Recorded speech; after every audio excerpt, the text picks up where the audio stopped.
कि नहीं वो एक दफ़ा कुछ दिखा देते, बट ये तो character it was part of his character which was very good, which was very acceptable, and we all liked Wasif. It was not कि हमें वासिफ पसंद नहीं था या हमने वासिफ को जज किया इसके लिए. ये एक बड़ी चीज़ है जो मैं आप दोनों को अप्रिशिएट करना चाहती हूँ. तो आपके लिए as Farhad, I like the way you balance दो चीज़ें. यू नो, जब मैं सुनती हूँ फ़रहद की बात तो मुझे लगता है कि हाँ, फ़रहद जो कह रही है वो सही है. यू नो, मुझे जैसे आपने प्राइवेसी की बात की, राइट की बात की, you know, I find my self saying those lines, you know, अगर मैं उस सिचुएशन में हूँ. बट जब मैं थर्ड ऊपर से देखती हूँ ना, बर्ड्स व्यू देखती हूँ, तो मैं कहती हूँ नहीं, मे बी फ़रहद को ऐसे नहीं करना चाहिए. तो ये जो आप दो इमोशंस हमारे अंदर क्रिएट कर रही हैं with your performance, I want to appreciate you and you for that. Junaid, the transition, the art that we have seen in Wasif, कहाँ से वो मंगनी से पहले वो बातें कर रहे हैं फ़ोन पे, बड़ा अच्छा हैप्पी गो लकी, और अब वो एक बड़ा चिड़चिड़ा सा इंसान बन गया, यू नो, जो इतनी जल्दी से उसका मूड ख़राब होता है. And you manage this transition so well. तो मुझे बड़ा अच्छा लगा. आई थिंक मैं रियल लाइफ में भी ऐसे हूँ, बहुत सेंसिटिव हूँ, बहुत इमोशनल हूँ, छोटी छोटी बात पे ऐसे रोना आ जाता है. ठीक है, तो मैंने वही चीज़ उसमें रख दी कैरेक्टर के सामने. जब मैंने वो कैरेक्टर पढ़ा, उस मेरी अम्मी की 2017 में डेथ हुई थी, और आई थिंक कि वो जो फीलिंग थी, वो जो डेथ वाले सीन पे, वो बिल्कुल रियल थी. मैं बिल्कुल रियल में रो रहा था कि मुझे वही चीज़ फील हो रही थी, क्योंकि वो माहौल ही ऐसा बना हुआ था. और एक जैसे साया सर से चला जाता है जब आपके बड़े का, तो कोई भी इंसान हो वो टूट जाएगा बिल्कुल. और वासिफ टूट गया. जब वासिफ टूट गया, उसको पता है कि मेरा सब चीज़ें चली गई हैं, मेरा घर भी बिखर गया, मेरे भाई बिखर गए, और मेरा सबसे छोटा भाई जिससे मैं बहुत प्यार करता था, जिससे मैं हर चीज़ शेयर करता था, वो भी दूर चला गया. तो वासिफ की नेचर बिल्कुल चेंज हो गई है, क्योंकि वो पहले बड़ा एक फ़न लविंग था, बड़ा जॉली सा था, हंसी मजाक, मसले थे उसकी लाइफ में, हर चीज़ थी, लेकिन उसके पास सपोर्ट थी अपने छोटे भाई की.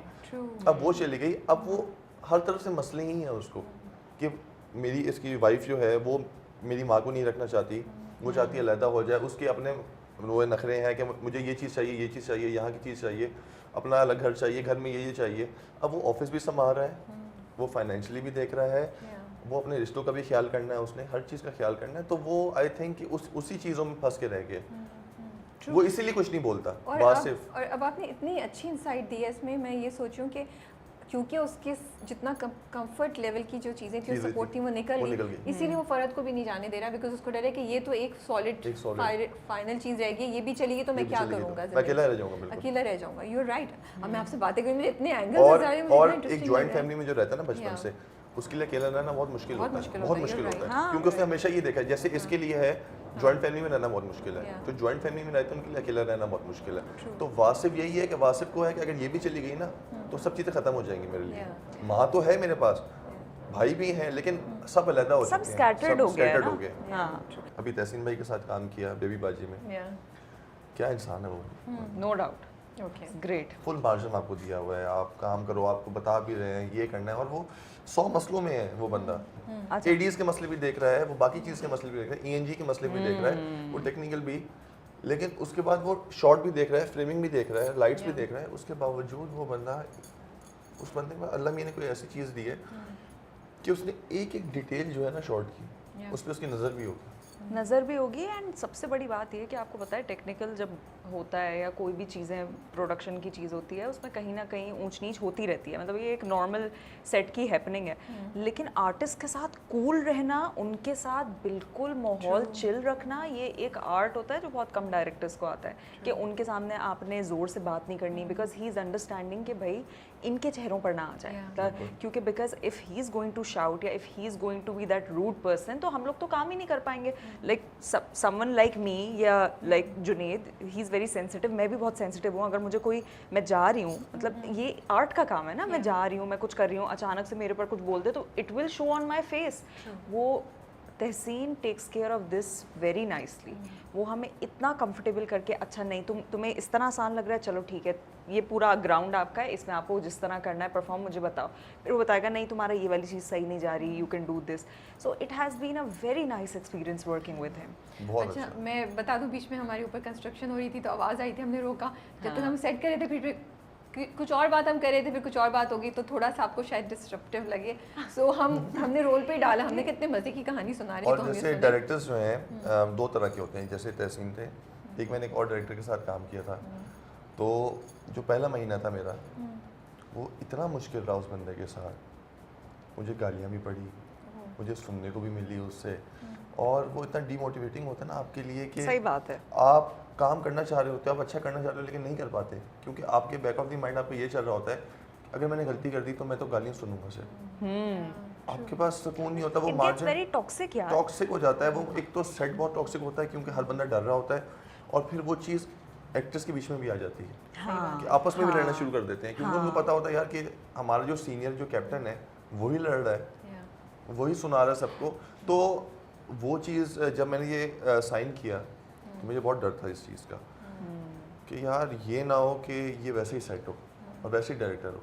तो जब उनसे मैं मिला तो वो इतना अच्छा इंसान, इतना हम्बल, इतना स्वीट, नो डाउट। जब उससे मैंने काम स्टार्ट किया तो हम लोगों को, मेरा पहला जब शॉट था, क्योंकि कैरेक्टर समझने में आपको टाइम लगता है, हमारा पहला सीन हमारे एडी ने मुश्किल आउटडोर रख दिया। सबसे पहला सीन मैंने कहा तुमने ये क्या किया। अब मेरा पहला सीन फर्स्ट डे हॉस्पिटल का सीन, वो भी इंटेंस सीन रख दिया उस बंदे ने। अब मैं क्या यार तुमने किया क्या, तो डायरेक्टर ने कहा तुम टेंशन ना लो, मैं हूँ ना, मैं तुम्हें बताऊंगा। हमने आई थिंक 15 रीटेक्स किए पहले सीन के। 15 रीटेक्स क्यों? क्योंकि वो एक कैरेक्टर ऐसा था, वो उसके अंदर चाहिए एक ऐसी चीज़ थी जो डायरेक्टर कह रहा था ये वो रेफरेंस दिए जा रहा है, लेकिन फाइनली जब वो हुआ मैं समझ गया कि ये क्या चाह रहा है।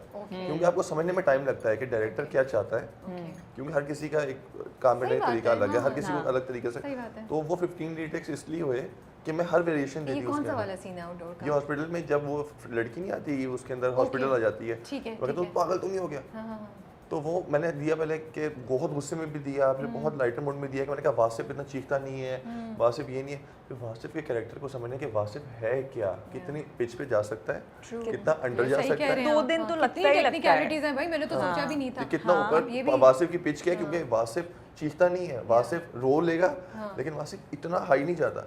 वासिफ, आप बिल्कुल सही कह रहे हैं, वासिफ ऊंची आवाज़ से बात करेगा लेकिन वासिफ चीखेगा नहीं। वासिफ पहली बार जब चीखता है कि जब अपनी भाभी के ऊपर कि उसकी बस हो जाती है, वो कहता है कि यार अब मेरी खत्म हो चुका हूँ मैं। लेकिन वो भी ना वो वाला स्क्रीमिंग वो नहीं स्क्रीमिंग है, नहीं है, वो ऊंची आवाज आवाज है, है, डिफरेंस बिल्कुल। या उसकी और वो आपको नजर आ रहा है। और जब कह रहे हैं, मैं सोच रही हूँ कि वो अपने आप को थोड़ा कंट्रोल भी कर रहा है, उसको गुस्सा और वो उसके दरमियान खेल रहा है। वो नाराज होकर साइड पे निकल जाता है कि मैं नहीं जा रहा कि आप गाड़ी अपने पास रख लें। हाँ सही बात है। तो वो वासिफ ऐसा है, तो उसको समझने में भी ना कि वासिफ की क्या पिच है, वो कितना अंडर कर सकता है, कितना ओवर कर सकता है, वासिफ का नेचर क्या है, तो उसमें टाइम लगे। लेकिन डायरेक्टर ने जो समझाया और वो आहिस्ता आहिस्ता टाइम के साथ साथ वो इतनी इंप्रूवमेंट आती गई उस बंदे ने, इतना हमने काम माशाल्लाह से। अच्छा जी, अजरा भाभी से उन्हीं का वही है जो फसाद की जड़ है, या आपको लग रहा है फरहत का भी थोड़ा बहुत? मुझे लगता है कि असल में it started with her obviously. Farhat was तो नॉट लाइक दिस। तो हम फरहत की ये साइड नहीं देखते, मे बी नहीं देखते शायद, क्योंकि वैसे वो सबके साथ सही रही है। अब होता ही है कि जब आप एक सिचुएशन में एक बंदा आपके साथ ख़राब हो जाए तो आपको ना हर चीज़ से आहिस्ता आहिस्ता चिढ़ होना स्टार्ट हो जाती है। वो आपको कोई सही भी बात करे ना, आप इतना चिढ़ जाते हो that you are not even open for discussion then, कि अगर कभी आके अस्मा भाभी समझाने की कोशिश भी कर रही है तो मैं ये देख रही हूँ अस्मा भाभी तो खुद अपने लिए कभी ज़िंदगी में स्टैंड नहीं लिया उन्होंने, मैं उनकी बात क्यों सुनूँ। अब हमारे यहाँ क्या होता है, जैसे मुझे बहुत सारे लोगों ने मैसेजेस किए कि फरहत को थोड़ा कॉम्प्रोमाइज़ करना चाहिए।